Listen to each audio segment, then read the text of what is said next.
So can I say, has anyone you worked with taken advantage of you in the paranormal? Yeah. Are you sure you're okay with that? It's kind of direct. Yeah. I mean, I don't have to use names. Or we could say, I'll just be direct. hate this fucking game.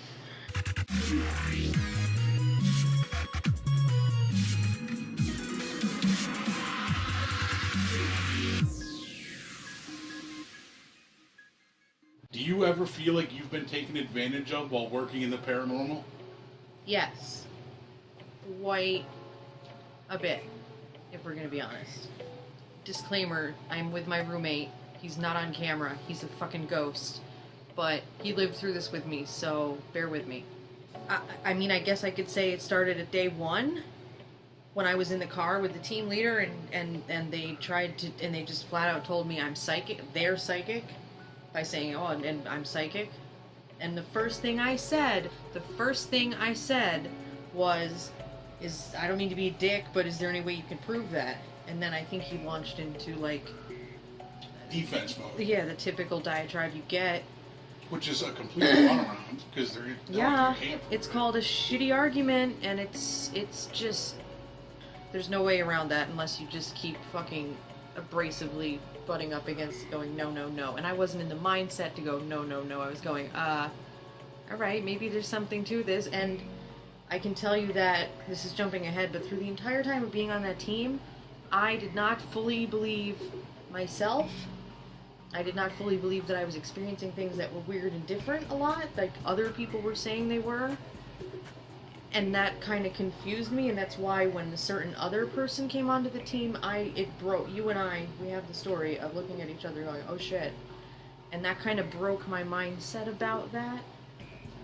Because from my end, before you were even brought on the team, we were told that there was a psychic in training being brought onto the team. And at the same time, you were being spoon-fed and misled that you had psychic abilities by somebody who ultimately used that to take advantage of a situation. It's pretty bad. And I'm saying that nicely. It's pretty... And I'm sure that it was, you know, he had all the right things to say at the right times, but I've never bought into it. And I bought into it less and less as time went on. Did you buy into... Yeah, all of that is true. That sucks. That's real. I'm a human, and I fucking went through some shit. But then you learn some shit, and change your mind. But my main appeal to the team was that we are not a psychic team. Yeah, it started... We are a science-based team, and we are not using psychics as evidence. And then one day, it just flipped. And it was with one new member joining that the entire goal of the team changed.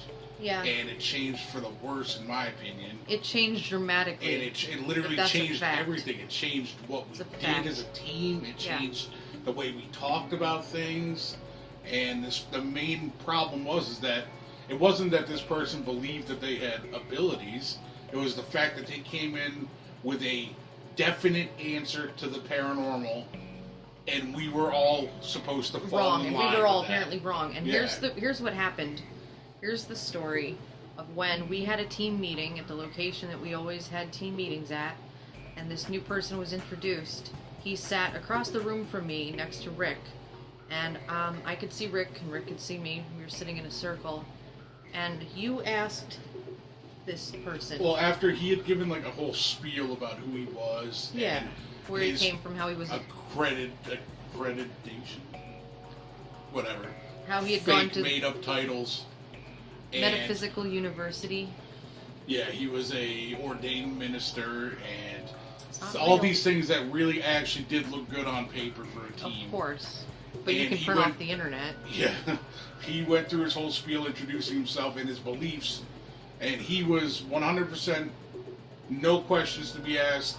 We are talking to the spirits of dead people, which hit me so wrong that I immediately looked at Amy. Looked at each other like, and I think we very purposely made no facial expression, but we just I imagine the other people in the room fucking saw us just go, "Bah!" Oh, but you know shit. what they were all doing was nodding in agreement, which is messed up because for two or 3 years before this, it had been drilled into our heads that this is not the team belief. Before me, yeah. You're saying.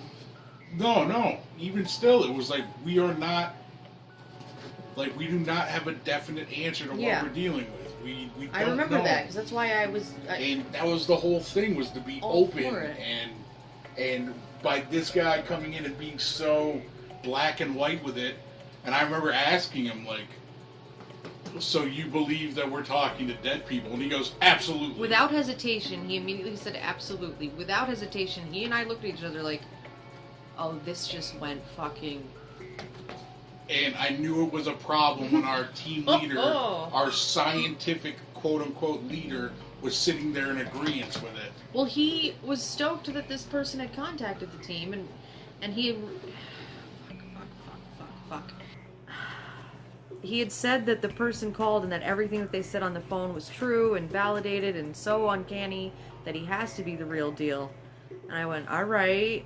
And I love how psychics can do that with each other, but they can't do it with non-believers. Like, oh my God, he validated so many things. That's the whole paranormal community. Like, they start doing this thing and say, oh, a town is haunted, and now everybody is a haunted fucking town. They start with this other thing like a fucking wonder box, and suddenly fucking... It's called confirming a delusion.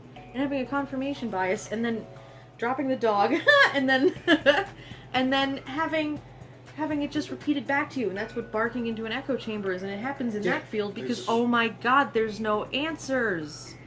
So you can believe whatever you want. On our team, what happened after that was that, I believe pretty close to that meeting, one of us voiced our displeasure for the direction our new investigations were going in. Oh, and our team leader basically said, well, you guys can keep doing what you were doing, but we're also going to let this psychic thing ride out. Yes, and it was separated at first. It was, we're going to let him go in first and do his thing, and then the other side, we all go in with equipment and, like, follow him around like he's going to fucking set off the gate, too. It was fucking poison, because he would create these stories. And it's all based on people who believe different things. And whether the team psychic is all in, and I think he is, because that's how he operates, whether the people that he was training are still all in, I guess they are. I don't know. I mean, whether you want to live like that, that's fine, but how do you delude yourself to the point of believing it? How do you fucking lie to yourself to the point where you're like, yeah, I am psychic? You stop thinking. You fucking stop thinking, and it sucks. And oh my God, I was so ripe for the picking. Fuck. Well, yeah. Do you have any particular memory? I got the Mason Hall one. Go on, let's do it. Alright, well, I don't remember how we got into this place. They had an issue and called us, apparently. Okay. So they're on the top floor of this building that's used for a public location as a business, has a Masonic temple in it, fucking, like, untouched, with the seats and the balcony and, like, the candles up top. Chairs, all the chairs. It was really cool to see, and it was creepy as fuck. Like, come on. It was big and dark. The lights didn't work. The lights that did work were, like, yellow. It was fucked up. It was fucked up. It was water dripping. It was the right amount of fucked up. If you wanted a place to be haunted to look like, that's what you wanted it to look like. It was that kind of... Well, we're calling out one specific person, so you might as well say his name. No, I don't want to say his name. It's just a psychic human being. If they ever see this, they're going to be like, oh shit, that was me. But we're polite enough to leave your fucking name out of it. Do you remember the context of this night that you're about to talk about? We were investigating there. But do you remember why we got sent there with our psychic friend? Because we were all at the room that we used as base camp, and Team Leader divided us up? We had a really cool private client, an opportunity to investigate a place that could have potentially been really cool. And when we went there, our team leader had this idea that he wanted to prove our new team psychic's abilities to Amy and I. I kind of remember. So that. he stuck the psychic with us. There's a lot I don't remember, but this is accurate. Yeah. And we were in the basement of this place, which is not a basement. I mean, parts of it are, but it's like fully furnished, and there's a lot of meeting rooms. So we were in like the first part of it. It's dark. We're at a table where the person is across from us, and me and this guy are sitting next to each other, and I'm here and he's here. We have a table full of equipment. K2s, I remember K2s, recorders. I think we had the millimeter, which hasn't done anything ever. It's great for temperature. It's great for a flashlight, is what it is. Yeah.